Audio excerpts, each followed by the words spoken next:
Sir, सबसे पहले तो मैं आपके बारे में और आपकी कंपनी के बारे में थोड़ा सा समझना चाहूँगी। मैं विवेक पांडे हूँ। I am the CEO of this company Maral aerospace private limited. We are incubated in IIT Kanpur. हमारी R&D फैसिलिटी भी IIT कानपुर के अंदर ही है। This is a fix wing drone. IIT Kanpur के पास एक रनवे है, so we are utilizing that facility for our testing.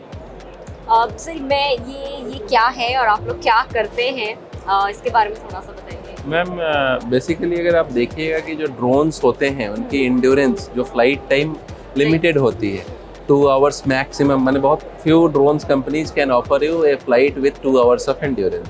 हम उसी को एड्रेस कर रहे हैं। तो here using the solar power technology, what we are trying to do, we are achieving 12 hours of endurance. So our drone can fly for 12 hours and has a range of 150 kilometer. Okay. This is one way range.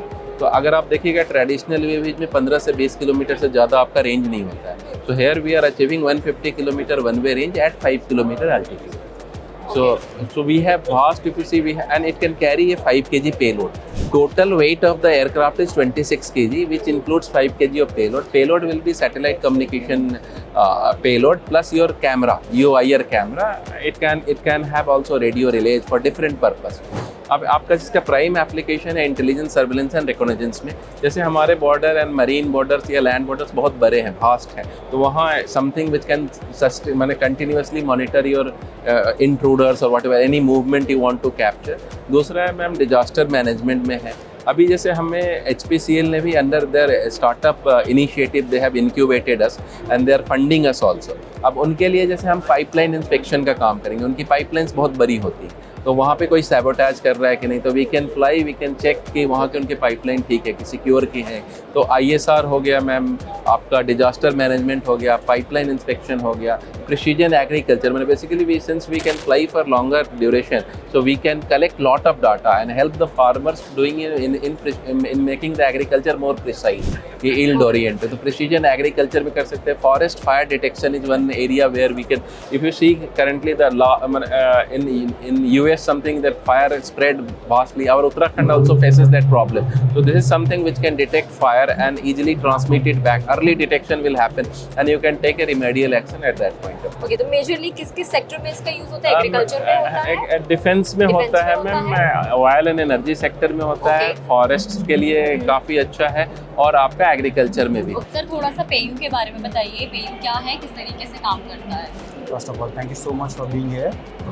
PayU basically payment gateway है, और PayU क्या करता है, अगर आपको किसी भी SME merchant को या कोई स्मॉल मीडियम ब्रांड मर्चेंट्स हैं, उन्हें ऑनलाइन पेमेंट कलेक्ट करना है, तो हम उनकी हेल्प करते हैं, ऑनलाइन पेमेंट कलेक्ट करते हैं।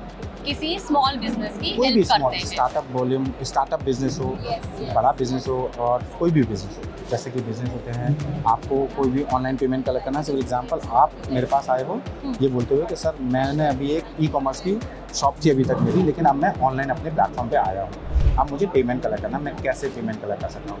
तो उसको अपने मेरी पेयू की वेबसाइट पर आना है, और हम उसको हेल्प कर सकते हैं, उसको ऑनलाइन पेमेंट कलेक्ट करने में है। जैसे कि अगर कोई भी कस्टमर उसको debit card, credit card, net banking से पेमेंट करना चाहता है, वो कर सकता है कहीं से, all over India.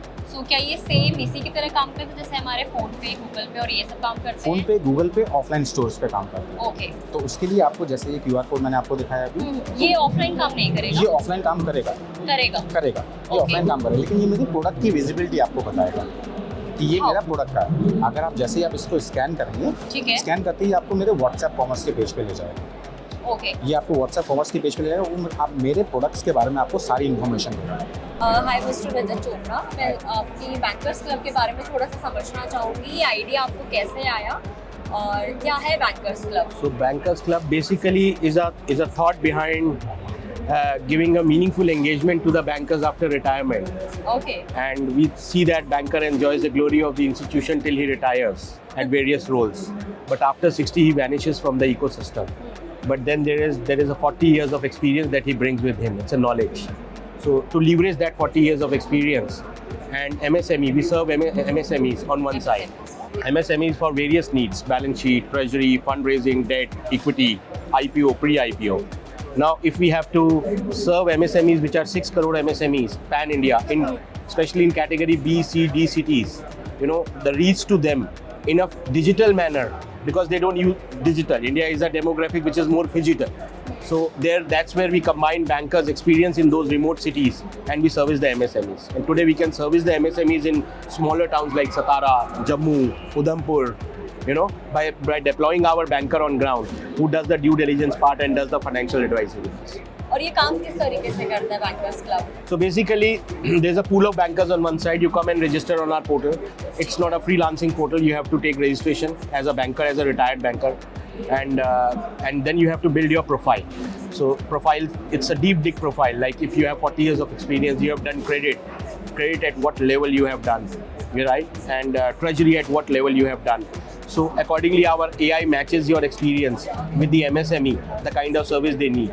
And that matching comes, and then suppose geographical matching, it's your profile. So we give that mandate to you for the fundraising or howsoever. And then you work on that mandate and you earn the success fee. And the part of success fee, the majority part of the success fee, up to 50% goes to you and the rest goes to the client. Today we are, हम लोग आज की date के अंदर 12,000 MSMEs को सर्व कर पा रहे हैं. 12,000 गोइंग फॉरवर्ड हम उसको 1 लाख तक सर्व करेंगे इस साल के अंदर. और ये 2,000 बैंकर जो हैं, this will go up to 10,000 bankers. Bio AI क्या है जो आपने लिखा है? बायो एआई कराया क्या? What is it? या सो मेजॉरिटी लोगों ने नहीं कराया है बायो एआई, इसलिए हमने यहाँ लिखा है बायो एआई कराया क्या. सो बेसिकली बायो एआई है क्या? मैं आपका बेसिक ब्लड टेस्ट करवाऊंगा और मैं आपसे कुछ लाइफस्टाइल के सवाल पूछूंगा अराउंड न्यूट्रिशन, फिजिकल एक्टिविटी और स्लीप. मैं दोनों डेटा को लूँगा और उसको मैं हमारे एआई मॉडल पे डालूंगा, and based on that you get disease risk analysis कि आपकी आज की लाइफस्टाइल और आज के ब्लड मार्कर्स के बेसिस पे क्या क्या डिजीज रिस्क हैं, आपकी बायोलॉजिकल एज क्या है और आपकी स्पीड ऑफ एजिंग क्या है. सो दैट आपको आज से जब पता है कि डिजीज रिस्क क्या है तो आप उन चीज़ों को प्रिवेंट कर सकते हैं. अच्छा, सो क्या ये सेम इस तरीके से है जैसे हमारे पास हेल्दी फाइव है, जैसे हमारे पास रेड क्लिफ है, बहुत सारी ऐसी है जहाँ पे अपना ब्लड टेस्ट कराते हैं और ब्लड टेस्ट के बेसिस पे हमारी जो भी प्रॉब्लम्स है वो आ जाती है. देन उधर से कोई कंसल्टेंट, उनका न्यूट्रिशन डॉक्टर हमें कॉल करता है एंड देन वो हमें बताते हैं कि ये रिस्क फैक्टर्स हैं, आपने इन चीज़ों का ध्यान रखना है, ये मॉडिफिकेशंस आपको करने हैं.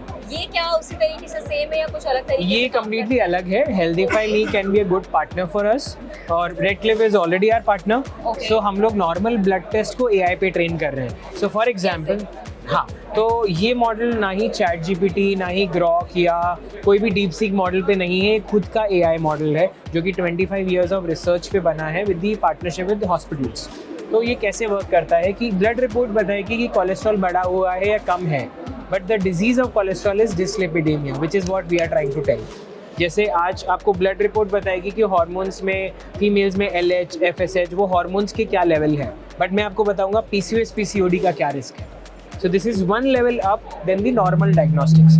तीसरा चीज़ ऑक्सीडेटिव स्ट्रेस. तो ब्लड रिपोर्ट्स नहीं बताती हैं ऑक्सीडेटिव स्ट्रेस क्या है, हम लोग बताते हैं. ब्लड रिपोर्ट्स को एआई के थ्रू मैप करके आपका कोलेस्ट्रॉल देखेंगे, आपका लिवर प्रोफाइल देखेंगे, आपका शुगर देखेंगे, फैमिली हिस्ट्री देखेंगे, लाइफस्टाइल देखेंगे, और उसके बेसिस पे आपका एक ऑक्सीडेटिव स्ट्रेस भी आपको मिलता है कि आपकी बॉडी में रियली वो है या नहीं है. ऋषि, मुझे थोड़ा सा बिडाल के बारे में बताइए कि कैसे आप लोगों की शुरुआत हुई थी, कब शुरुआत हुई थी और बिडाल एक्चुअली करता क्या है? Okay, thank you. सो बिडाल का स्टोरी बिलोंग करता है हमारे कॉलेज टाइम से.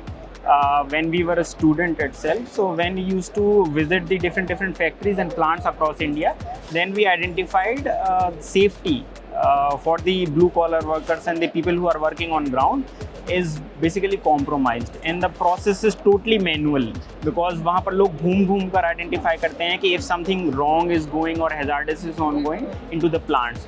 वहाँ से we got the motivation, why can't we introduce the latest technology into these factories and plants to improve and uplift the safety practices across the industry.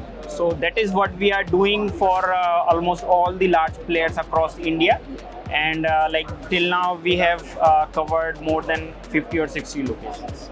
Okay, तो आप किन companies के साथ अभी काम कर रहे हैं? और सबसे बड़ी बात जो मैं आपसे जानना चाहूँगी कि पहले मेरे ख्याल से जो सर्विलांस का तरीका वो मैनुअल होगा कि कोई एक पर्सन है, सुपरवाइजर, वो सबको देख रहा है, वो सर्विलांस कर रहा है एंड देन उसको आगे रिपोर्ट करता है.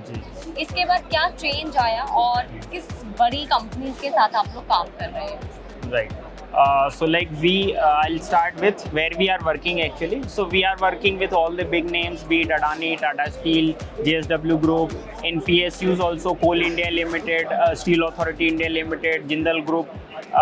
So these are the clients that we are serving to right now, and other all large Fortune 500 companies which are based out of India. So we are covering almost 100% of Fortune 500 from India.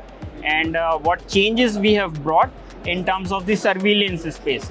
पहले की process में आपका detection से लेके आपका analysis and reporting, it was purely human based approach, जिसमें time ज़्यादा लगता था और आपका जो मेजर ऑफ द रिस्क जो चीज़ें थी, that was humanly not practically possible to identify 100% of the things. So usko we have through AI and latest of the computer vision algorithms, we are detecting now 10 times more incidents as compared to the human based approach.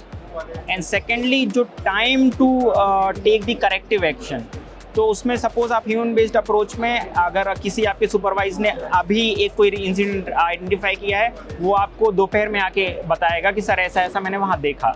But with the latest of technology into AI, in real time you get the actionable insights, so that you can actually take these steps to cut down any incident or accident or even unfortunate fatalities that used to happen previously. So let's talk toilet before it's too late.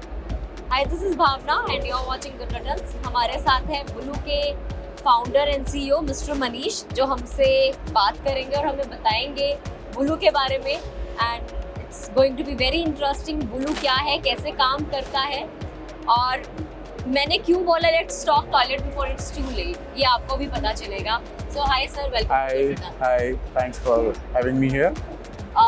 Sir बुलू के बारे में थोड़ा सा बताइए, क्या है, कैसे काम करता है.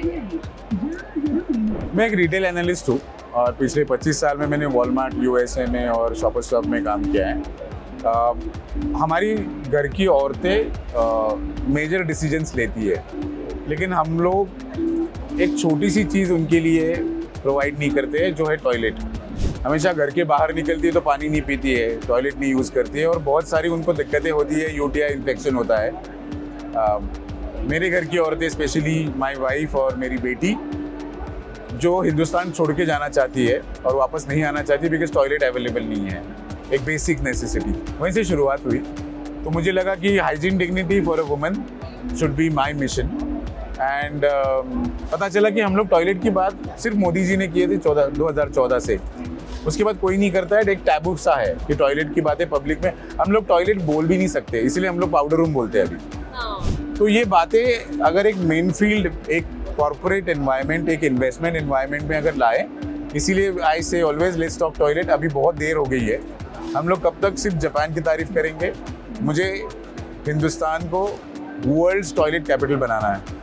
ओके, इस पे लिखा है नए भारत का स्मार्ट वॉशरूम. स्मार्ट कैसे है सर? देखिए, हमारे देश में बहुत सारे टॉयलेट्स है, इंफ्रास्ट्रक्चर, और उसको क्लीन करने के लिए बहुत सारा रिसोर्स है, लेकिन एक टूल, टेक्नोलॉजी टूल नहीं मिसिंग था, जो टॉयलेट को रिमोटली मॉनिटर और मैनेज करे और मोनेटाइज भी करे.